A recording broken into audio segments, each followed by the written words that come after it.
নমস্কার বন্ধুরা, শুরু করতে চলেছি কৃষ্ণ লীলা পুরুষোত্তম বইয়ের নবম অধ্যায়, মা যশোদা কর্তৃক কৃষ্ণকে বন্ধন।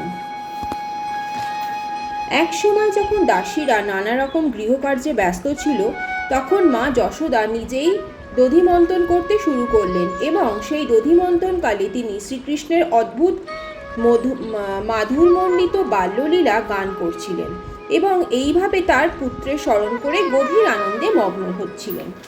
দধিমন্থন করার সময় তার শাড়ির আঁচলটা তিনি শক্ত করে কোমরে বেঁধে নিয়েছিলেন। দধিমন্থনজনিত পরিশ্রমের ফলে তার সর্বাঙ্গ কম্পিত হচ্ছিল এবং তার পুত্রের প্রতি গভীর স্নেহবশত তার স্তনযুগল থেকে দুগ্ধ খরিত হচ্ছিল। তার হাতের চুড়িগুলিতে পরস্পর স্পর্শমাত্রই কনকন শব্দ হচ্ছিল এবং তার কানের দুল এবং পায়োধর যুগল কম্পিত হচ্ছিল। তার মুখমণ্ডলে শ্বেত বিন্দু দেখা দিয়েছিল এবং তার মাথার ফুলের মালাটি ইতস্তত বিক্ষিপ্ত হয়ে পড়েছিল। সেই সময় শিশু কৃষ্ণ ক্ষুধার্ত হয়ে সেইখানে এসে উপস্থিত হলেন। তিনি তখন তার মায়ের প্রতি স্নেহের বশে দাবি করলেন যে তিনি যেন দধিমন্থন বন্ধ করে তাকে স্তন্যদান করেন। তিনি তাকে ইঙ্গিত দিলেন যে তার প্রথম কর্তব্য হচ্ছে তাকে স্তন্যদান করা, তারপরে তিনি দধিমন্থন করতে পারেন। মা যশোদা কৃষ্ণকে তার কোলে তুলে নিলেন এবং তাকে স্তন্যদান করলেন। কৃষ্ণ যখন স্তন্যপানে রত ছিল, তখন তার সুন্দর মুখমণ্ডল দর্শন করে মা যশোদা আনন্দ সাগরে মগ্ন হয়ে ভাসতে লাগলেন।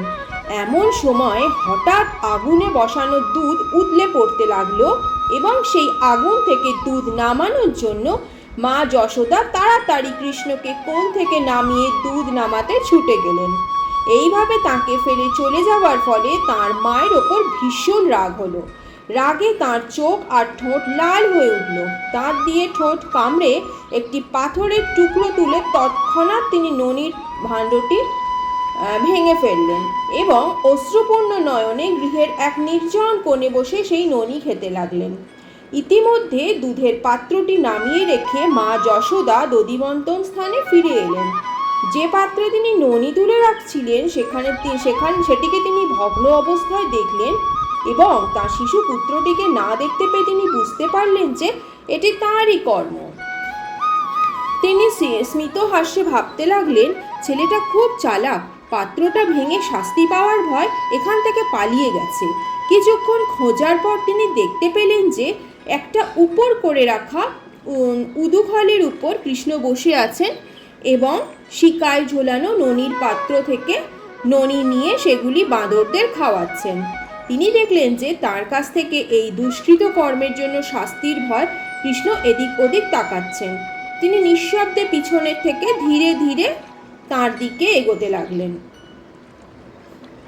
কিন্তু কৃষ্ণ তাকে দেখে ফেললেন এবং তৎক্ষণাৎ উদুখল থেকে লাফিয়ে পড়ে ভয় দৌড়ে পালিয়ে গেলেন। মা যশোদাও তাকে ধরবার জন্য তার পিছন পিছন ছুটতে লাগলেন।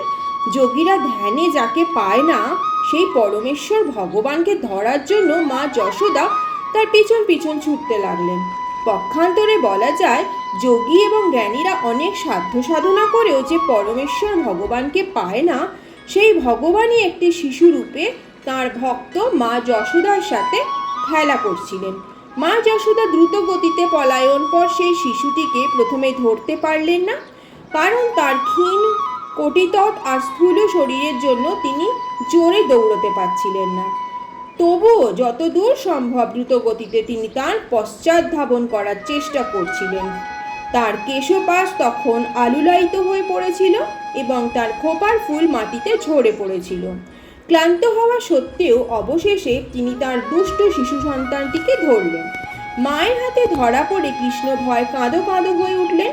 তার দুই হাত দিয়ে তিনি চোখের জল মুছতে লাগলেন এবং তার ফলে তার চোখের কাজল সারা মুখে লেগে গেল।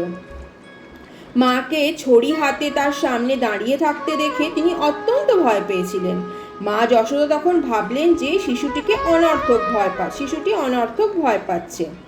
পুত্রের শুভাকাঙ্ক্ষী রূপে তিনি ভাবলেন যে তার শিশুটিকে এতটা ভয় দেখানো ঠিক হবে না, অথচ তাকে একটু দণ্ড না দিলেই নয়। তাই তিনি হাতের ছড়িটা ফেলে একটা দড়ি দিয়ে তাকে বেঁধে রাখতে মনস্থ করলেন। তিনি জানতেন না যে পরমেশ্বর ভগবানকে বাঁধা কারো পক্ষেই সম্ভব নয়। মা যশোদা ভাবছিলেন যে কৃষ্ণ হচ্ছেন তার ছোট্ট শিশুপুত্র। তিনি জানতেন না যে তার সেই শিশুটি আদি অন্তহীন, তার অন্তর বাহির নেই, অর্থাৎ তিনি সর্বব্যাপক, তিনি অনন্ত এবং সর্বব্যাপ্ত, তিনিই সমস্ত জগৎ স্বরূপ। তবুও মা যশোদা তাকে তার পুত্র বলে মনে করেছিলেন।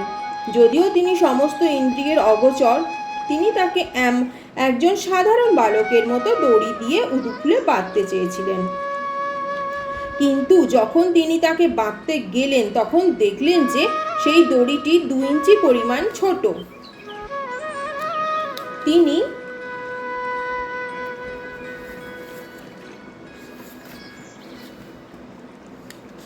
আরও দড়ি এনে তার সঙ্গে সেগুলি জুড়ে বাঁধবার চেষ্টা করলেন। তিনি কিন্তু তখনও দেখলেন যে তার সেই পরিমাণেই ছোট। এইভাবে সবকটি দড়ি তিনি জোড়া দিয়ে তাকে বাঁধবার চেষ্টা করলেন, কিন্তু তবুও বাঁধতে গিয়ে তিনি দেখলেন যে তা 2 ইঞ্চি ছোট। এইভাবে গৃহের সমস্ত দড়ি একত্রিত করেও যখন মা যশোদা তাকে বাঁধতে পারলেন না, তখন গোপীরা হাসতে লাগলেন এবং যশোদাও হাসতে হাসতে বিস্ময়াপন্ন হলেন। এটা কি করে সম্ভব? তার শিশুপুত্রকে বাঁধতে গিয়ে তিনি পরিশ্রান্ত হয়ে ঘর্মাক্ত হয়ে উঠলেন এবং তার চুলের বাঁধা মালা স্খলিত হয়ে পড়ে গিয়েছিল। তখন বালক কৃষ্ণ তার মাকে পরিশ্রামতা দেখে কৃপাপূর্বক বন্ধনগ্রস্ত হলেন। মা যশোদাও গৃহে একজন সাধারণ শিশুর মতো কৃষ্ণ তার লীলাবিলাস করছিলেন। কেউই পরমেশ্বর ভগবানকে নিয়ন্ত্রণ করতে পারে না। শুদ্ধ ভক্ত ভগবানের চরণাবিন্দে নিজেকে সর্বতোভাবে সমর্পণ করেন। ভগবান তাকে মারবেন না রাখবেন সেটা তারা তারই উপর ছেড়ে দেন, কিন্তু ভক্ত সর্বদাই তার শরণাগত থাকেন। তেমনভাবেই ভগবানও আবার ভক্তকে আনন্দ দান করবার জন্য তাদের কাছে আত্মসমর্পণ করেন। মা যশোদার কাছে কৃষ্ণের আত্মসমর্পণ তার এক অপূর্ব দৃষ্টান্ত। কৃষ্ণ তার ভক্তদের সব রকমের মুক্তি প্রদান করেন, কিন্তু মা যশোদার প্রতি তিনি যে অনুগ্রহ প্রকাশ করেছিলেন তা ব্রহ্মা, মহেশ্বর, এমনকি সর্বদা ভগবানের বক্ষবিলাসিনী লক্ষ্মী দেবীরও দুর্লভ। পরমেশ্বর ভগবান, যিনি যশোদানন্দন এবং নন্দনন্দন নামে খ্যাত, যোগী এবং জ্ঞানীরা কখনো তাঁকে পূর্ণরূপে জানতে পারেন না, কিন্তু তার ভক্তদের কাছে তিনি সুলভ। যোগী এবং জ্ঞানীরা কখনো তাকে সমস্ত আনন্দের পরম উৎস বলে উপলব্ধি করতে পারেন না। মা যশোদা তার ছেলেকে বেঁধে রেখে গৃহকার্যে ব্যস্ত হলেন। সেই সময় উদুখুলে বাঁধা শ্রীকৃষ্ণ বাড়ির সামনে 2টি অর্জুন বৃক্ষ দেখতে পেলেন।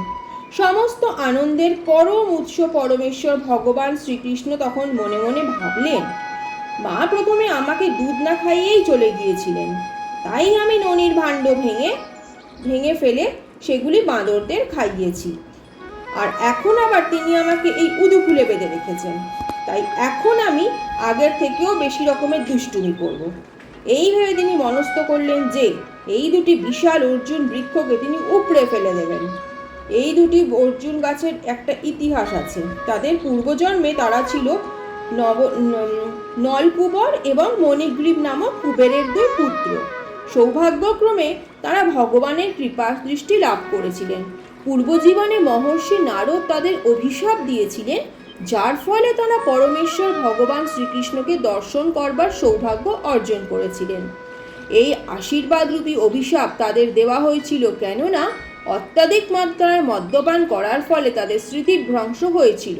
পরবর্তী অধ্যায়ে এই কাহিনী বর্ণিত হবে।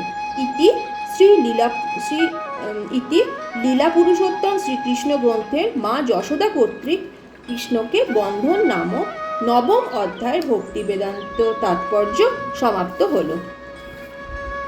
তাহলে বন্ধুরা, এই অধ্যায়টা ছোট ছিল, আজকেই এইটুকুর মধ্যেই শেষ হয়ে গেল। পরবর্তী 10ম অধ্যায় নিয়ে হাজির হচ্ছি খুব শিগগিরই।